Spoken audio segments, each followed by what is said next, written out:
మూలాలు గుర్తి ఇప్పుడు జిల్లా పరిషత్ పూర్వాలంటే టీచర్ ట్రాన్స్ఫర్లు అన్ని కూడా జిల్లా పరిషత్ పరిధిలో జరిగాయి. చాలా మంది గుర్తులేదేమో తెలియదు.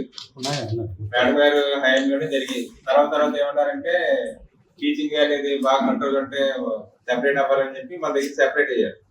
ఇప్పుడు ఎలా అయిందంటే ఓన్లీ బిల్డింగ్లు ఆస్తుల వరకే మెయింటెనెన్స్ కింద ఉంది మీకు, అంతే తప్ప మొత్తం ఇవన్నీ కూడా మన ఎడ్యుకేషన్ కూడా జిల్లా పరిషత్ రివ్యూ అవుతుందనే విషయం కూడా మనం అందరం మర్చిపోతున్నాం మామూలుగా.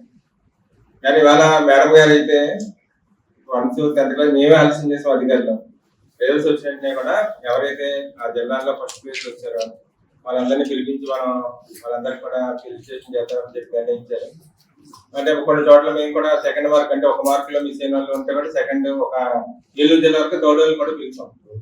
కానీ ఇక్కడ మనం పర్సెంటేజ్ ఇందాక ర్యాంకింగ్ అని చెప్తారు. ఈ మధ్య 12th ఫెయిల్ అయిన సినిమా వచ్చింది, చూసారు చాలా మంది హిందీలో.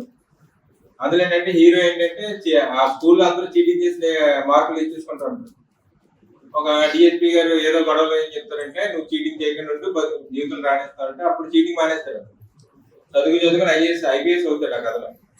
మనం కూడా ఇక్కడ అంటే ఇవాళ ఇప్పుడు ఈ మార్కులు వచ్చాయి, ఏదో తాబేలు కుందేలు కదలాగా ఇక్కడ వచ్చే పిల్లలు కూడా చెప్తాను.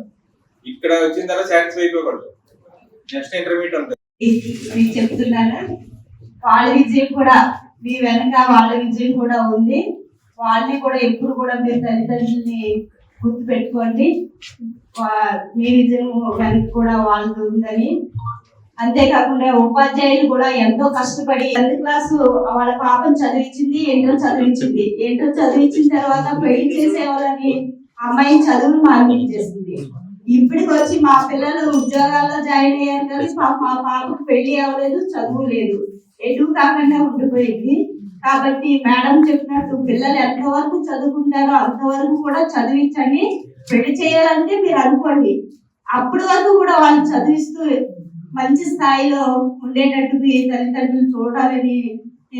మన లాస్ట్ ఇయర్ అయితే ప్రసాద్ గారు చెప్పినట్టు కొంచెం లేట్గా ఇచ్చాము, 3 నెలల ముందే ఇచ్చాము. ఈసారి ఇంకా కొంచెం ముందు ఇచ్చాము. కానీ ఎందుకు ఇంత పర్సెంటేజ్ తక్కువ వచ్చిందని కొంచెం బాధపడ్డాము. కానీ మీరందరూ కూడా ఎందుకు ఇలా వచ్చిందని క్లారిఫికేషన్ ఇచ్చారు. అది మీరు తప్పకుండా కలెక్టర్ గారి దృష్టికి తీసుకెళ్ళండి. నెక్స్ట్ టైం ఎలా చేయాలా ఏంటనే విధంగా కూడా మీ సూచనలు కలెక్టర్ గారికి చెప్తే ఆవిడ అన్ని కూడా తెలుసుకుంటారు. కాబట్టి ఆ విధంగా మీరు వెళ్ళండి. అంతేకాకుండా మరి నెక్స్ట్ ఇయర్ ఈ జూలై నుంచి ఆగస్ట్ నుంచే మా సిఇఓ గారిని మేము వెంటబడుతూ ఉంటాం, విజయ్ గారిని బుక్ ఎప్పిస్తారా అని. దానికి కారణం మన ఉపాధ్యాయులు టీచింగ్ ఎంత బాగుందో మీరందరూ కూడా ఒకసారి గుర్తించాలి. 1 లక్షలు 2 లక్షలు 3 లక్షలు అది చెప్పేది ఏం లేదు, రుద్దడమే పని తప్పించి చదివించడం ఆ మార్కులు 100% వచ్చే వరకు. కానీ నిజంగానే మేడం చెప్పినట్టు జెన్యున్ గా వచ్చినాయి అంటున్నారు. జెన్యున్ గా వస్తే చాలా మంచి మార్కులు. మీరు కొంచెం తక్కువ వచ్చిన కూడా బాధపడక్కర్లేదు, ఎందుకంటే జెన్యున్ గా వచ్చినాయి కాబట్టి ఎక్కడికి వెళ్ళినా మీరు అది ఎలా కంటిన్యూ చేయగలుగుతారు. కాబట్టి మంచి మార్కులతో పాస్ అయిన అందరికీ కూడా ర్యాంకులు తెచ్చుకున్న ప్రతి విద్యార్థులకు కూడా ప్రత్యేకమైన ధన్యవాదాలు తెలియజేసుకుంటూ నాకు ఇంత మంచి అవకాశం ఇన్ఫ్రాస్ట్రక్చర్ గురించి, తర్వాత ఐరన్ టాబ్లెట్స్ ఇస్తారా ఏదో చూసి, మిడ్ డే మీల్ గురించి చేసి, విజయకేతనం బుక్ గురించి ఆలోచన ఎందుకు వచ్చిందంటే లాస్ట్ టైం మీరు అందరూ పేపర్స్ ప్రిపేర్ చేసినప్పుడు చెప్పారు. నేను 10th క్లాస్లో సైన్స్లో 35 మార్కులతో పాస్ అయ్యాను. నా బెస్ట్ ఫ్రెండ్ 34 మార్కులతో ఫెయిల్ అయ్యాడు. ఆడు ఈరోజు వ్యవసాయం చేసుకుంటూ ఉన్నాడు. నేను 2011లో జాబ్ వదిలేసినప్పుడు నెలకు 2,50,000 శాలరీ తీసుకున్నాను. అది ఆ 1 మార్కు డిఫరెన్స్ వల్ల పైకి వచ్చా. కాబట్టి 34లో ఎవరో ఆగకూడదని చెప్పి ఈ విజయకేతనం బుక్ పెట్టడం. కానీ తర్వాత ఎంత పర్సంటేజ్ తో పాస్ అయ్యేది కాదు, కానీ ఎంత స్ట్రెంత్ ఉంది గవర్నమెంట్ స్కూల్స్ లో కూడా అందరూ, ముఖ్యంగా ఇక్కడ ఉన్న టీచర్స్ అందరూ కూడా డిగ్రీ చేసి టీచర్ ట్రైనింగ్ బీఈడీలో ఎంఈడీలో చేసి వచ్చి ఉంటారు. ఇవాళ ప్రైవేట్ స్కూల్స్ లో చూస్తూ ఉంటే అందరూ కూడా దీని రికమెండేషన్ చేసిన వాళ్ళు, లేకపోతే ఎమ్మెల్యేనో ఎంపీనో రికమెండేషన్, డిగ్రీ ఫెయిల్ అయిన వాళ్ళు, ఇంజనీరింగ్ డిస్కరేజ్ చేసిన వాళ్ళు ఎక్కువ మంది టీచర్స్ అందరూ ప్రైవేట్ స్కూల్స్ లో వాళ్ళే ఉన్నారు. కానీ వాళ్ళు పాస్ పర్సెంటేజ్ ఎక్కువ రావడానికి కారణం ఏంటంటే వాళ్ళు 8th 9th స్కిప్ చేసి 10th సిలబస్ మొత్తం బట్టి పట్టించడం ఒక విధానంగా పెట్టుకుంటారు కాబట్టి వాళ్ళు సక్సెస్ అవుతున్నారు దాంట్లో. మనం వాళ్ళ పర్సంటేజ్ తో కంపేర్ చేసుకోవాల్సిన పనే ఉండదు. ఎందుకంటే మన దగ్గర ఉన్న ఆడిముత్యాలు అందరూ కూడా బేసిక్ సబ్జెక్ట్ తో ముందుకెళ్తున్నారు కాబట్టి మనం పెద్దగా అంటే 100% రావాలి అనే కాన్సెప్ట్ తప్పని చెప్పి నా అభిప్రాయం. అలానే ముఖ్యంగా లాస్ట్ 3 months కూడా గౌరవ కలెక్టర్ గారు కానీ డిఈఓలు కానీ మన 10th క్లాస్ పిల్లల మీద ఎక్కువ శ్రద్ధ పెట్టారు. ఎక్కువ రివ్యూలు చేయడం కానీ ఫెయిల్ అయిన తర్వాత కూడా మళ్ళీ కలెక్టర్ గారు పిలిచి డిఈఓ గారిని ఎందుకు ఫెయిల్ అయ్యారు, మళ్ళీ 100% మన విజయం సాధించని చెప్పి మేడంకి ఆ కాన్సెప్ట్ ఇవ్వడం కూడా చాలా మంచి విషయం. నేను గౌరవ సిఇఓ గారిని ఈసారి రిక్వెస్ట్ చేస్తా ఉన్నాను మీ అందరి తరఫున, సార్ మీరు అట్లీస్ట్ ఆగస్ట్ సెప్టెంబర్ కైనా నెక్స్ట్ విజయ కేంద్రం ఇచ్చే అంటే మీరు డిఈఓతో కోఆర్డినేషన్ చేసుకొని, ఎందుకంటే లాస్ట్ టైం మేము 3 months ఫైట్ చేసాం ఆయన నేను గుర్తు ఇవ్వాలి లాస్ట్ ఏదో 95 days ముందు ఇవ్వగలిగాం. దాన్ని దసరా హాలిడేస్ ముందే ఇచ్చే ఏర్పాటు చేయించాలని చెప్పి గౌరవ సిఇఓ గారిని రిక్వెస్ట్ చేస్తా ఉన్నా. అలానే పిల్లల గురించి ప్రజల గురించి అందరూ చెప్పారు. మీ డిఓ వాళ్ళందరికి కూడా మా జిల్లా పరిషత్ తరఫున ప్రత్యేక ధన్యవాదాలు తెలియజేస్తా ఉన్నా. మేడం అట్లానే కొన్ని స్కూల్స్ లో సీసీ కెమెరాలు పెట్టారు, దాని వలన పిల్లలు ఆ స్కూల్లో జాయిన్ అవ్వట్లేదని చెప్పి కంప్లైంట్స్ ఎక్కువ వచ్చింది. మేడం దయచేసి మీరు పరీక్షలు స్ట్రిక్ట్ గానే పెట్టండి, కానీ ఈ సీసీ కెమెరాల భయం అయితే ఎగ్జామ్ సెంటర్ లో పోగొట్టాలని చెప్పి మీ 3 డిఈఓస్ కి నేను రిక్వెస్ట్ చేస్తా ఉన్నాను. ఈ కార్యక్రమానికి ఇచ్చేసిన అందరికి కూడా నాకు రామాలు లెక్కపడుతున్నాయి. 15 సంవత్సరాల వయసులో ఒక గొప్ప వ్యక్తుల చేతుల మీదుగా ఈ రోజు మీరు సన్మాన మహోత్సవాన్ని అందుకోబోతున్నారు. నిజంగా మీ జీవితం ధన్యం, ఎందుకంటే అదృష్టవంతులు, నిజంగా గొప్ప అదృష్టవంతులు మీరు. మరి అలాంటి కార్యక్రమాన్ని ఏర్పాటు చేసిన చైర్పర్సన్ గారు మరొకసారి గట్టిగా కరతాళాలు.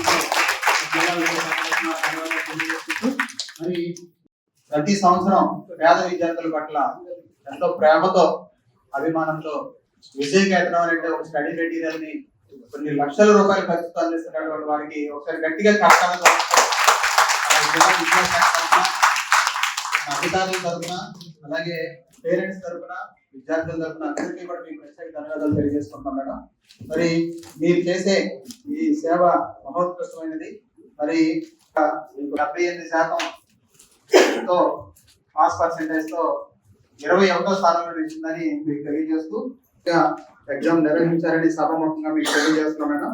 లాస్ట్ ఇయర్ మనకి 25వ స్థానం వచ్చింది, కానీ మీరు ఇచ్చిన ఈ విజయకేతనం స్టడీ మెటీరియల్ యొక్క ఎంతో ఉపయోగపడి ఈ రోజు 21వ స్థానంలోకి వచ్చామని ఈ రోజు సభాముఖంగా మీకు తెలియజేస్తా ఉన్నాం.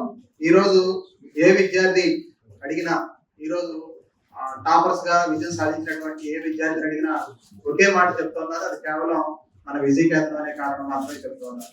మరి కారణం ఏదైనా కావచ్చు, కానీ ఆ పేద విద్యార్థుల పట్ల ఎంతో మక్కువతో మీరు చేసినటువంటి కృషికి జిల్లా విద్యాశాఖ తరఫున ప్రత్యేక ధన్యవాదాలు తెలియజేసుకుంటున్నాం మేడం.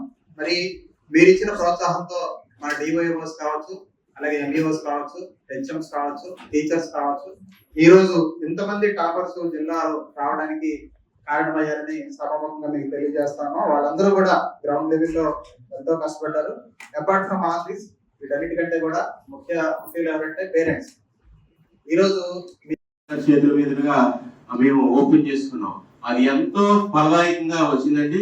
ఆ ఫలాలు ఎలా ఉన్నాయంటే, మాకు మా జిల్లాలో సుమారు 13,000 మంది విద్యార్థులు పరీక్ష రాశారు. ప్రభుత్వ పాఠశాలలో టోటల్ అయితే 21,000 మంది అండి. బట్ ప్రభుత్వ పాఠశాలలో రాసిన విద్యార్థులు 13,000 మంది విద్యార్థులు అయితే అందులో 1,485 మంది విద్యార్థులు 500 పైబడి వచ్చేయండి.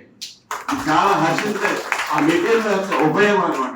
అంటే ప్రభుత్వ పాఠశాల యొక్క పనితీరు, అలాగే మీ యొక్క ఏదైతే మీరు విజయ కేంద్రం అనే ఒక ఫలాన్ని ఇచ్చారో ఆ విద్యార్థులు ఉపయోగించుకుని సుమారు 1,500 మంది విద్యార్థులు, అంటే ప్రతి 100 మందిలోని ఒక 14 మంది విద్యార్థులకి 500 మార్కులు పైబడి వచ్చేయండి. అంటే ప్రభుత్వ విద్యా ప్రమాణాలు ఎలా పెరుగుతున్నాయి, మీరు యొక్క ఇచ్చిన ఈ సహకారం ఎలా ఉందన్నది దీనికి ఒక తార్కాణంగా నిలుస్తుందండి అందరికీ కూడా. కాబట్టి ప్రత్యేక ధన్యవాదాలు తెలియజేస్తున్నాను మా విద్యాశాఖ తరఫున. మీకు. అలాగే హెచ్ఎంస్ డివిఓస్ ఎంఈఓస్ అందరికీ గుడ్ మార్నింగ్. నేను PLS ZVS boys high school ఆక్వీల్లో 590 స్కోర్ చేశాను. ఈ మార్క్స్ నాకు చాలా హ్యాపీగా ఉంది. దీనికి అందరికీ కారణం గవర్నమెంట్ స్కూల్ అయినా చాలా బాగా చదివించారు. బుక్స్ విజయకేతనంలో కూడా చాలా మంచి క్వశ్చన్స్ రివైజ్ చేసుకోవడానికి అన్ని ఇంపార్టెంట్ స్టఫ్ అంతా పెట్టారు. మాకు సార్స్ కూడా చాలా బాగా చెప్పారు. హెచ్ఎం సార్ కూడా మా స్కూల్ని చాలా బాగా లీడ్ చేశారు. ప్రైవేట్ క్లాసెస్ పెట్టి ఇంకా డీప్ నాలెడ్జ్తో సబ్జెక్ట్ మీద చాలా బాగా అవగాహన చేశారు. మా పేరెంట్స్కి కూడా థ్యాంక్స్ చెప్తున్నాను. అవకాశం ఇచ్చిన అందరికీ నా ధన్యవాదాలు.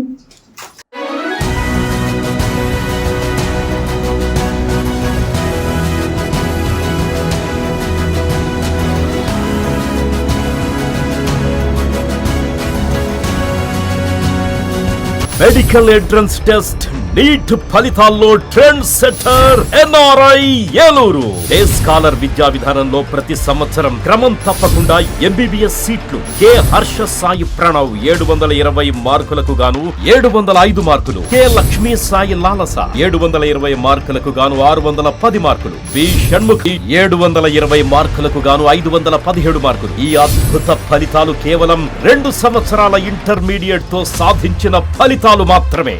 లాంగ్ టర్మ్ విద్యార్థులతో సాధించిన ఫలితాలు కాదు కాదు కాదు. ఎన్ఆర్ఐ జూనియర్ కాలేజ్, ఎన్ఆర్ పేట, ఏలూరు.